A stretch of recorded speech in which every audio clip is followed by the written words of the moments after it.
Our state's oldest town is playing host to a stream of visitors in celebration of its 300th birthday. During this particular week in September, school groups from all over the area have arrived in Bath to take part in a hands-on history lesson.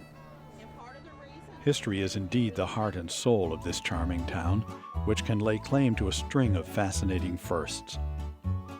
Bath is the oldest town in North Carolina, home to the first library established in the colonies, and the oldest church in the state, St. Thomas Church, built in 1734. My daughters were the 5th generation to grow up within 100 yards here on Bath Creek. Growing up, it was exactly like people picture small towns. Everyone knew everyone, everyone corrected each other's children, everyone kept an eye on each other's children.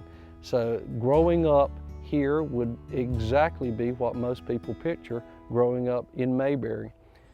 For the year-long birthday celebration, Bath has made a special effort for school groups. All over town, children can find evidence of what colonial life would have been like. You're just going to have to stay here and help us now. I'll admire this. Do this by just putting the edge on the outside of the anvil and just tapping it down.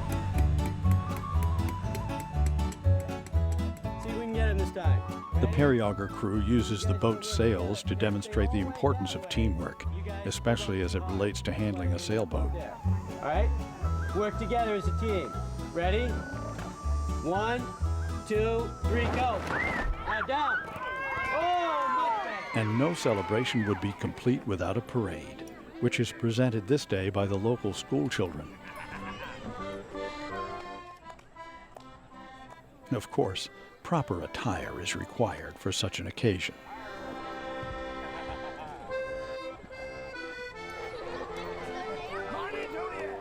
Blackbeard himself puts in an appearance this year. As the town's most infamous former resident, he graciously poses for a few pictures. Between sword fights.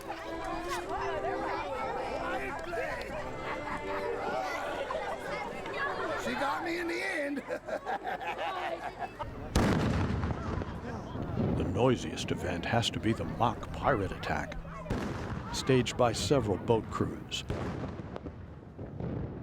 This day, the town was ably defended by a group of brave women wielding cookpots and brooms. The charm of Bath is not just evident in the birthday celebrations.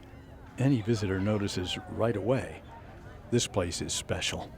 We're not really a commercial town. You don't see the golden arches and you don't see big supermarkets or department stores or whatnot. This is a people-friendly town. You can walk on the streets and you can't get lost because it's, you can walk all the way around. The circumstances of geography gave Bath its early start. Both explorers and settlers found that what is now the central town area was ideally situated.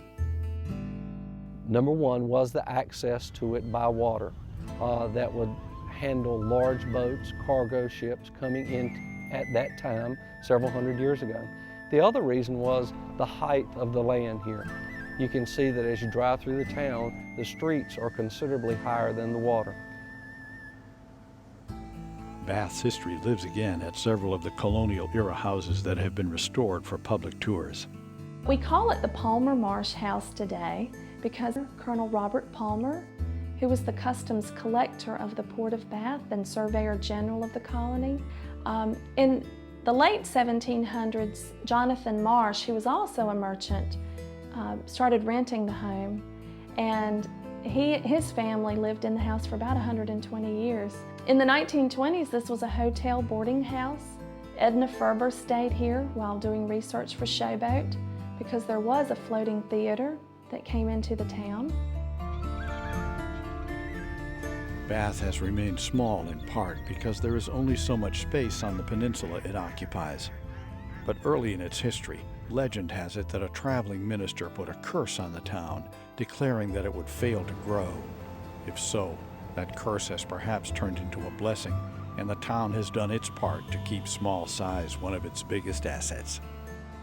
We have allowed development in our community, but we have allowed development that has not harmed the historic character and the natural beauty and just the quaintness of our town.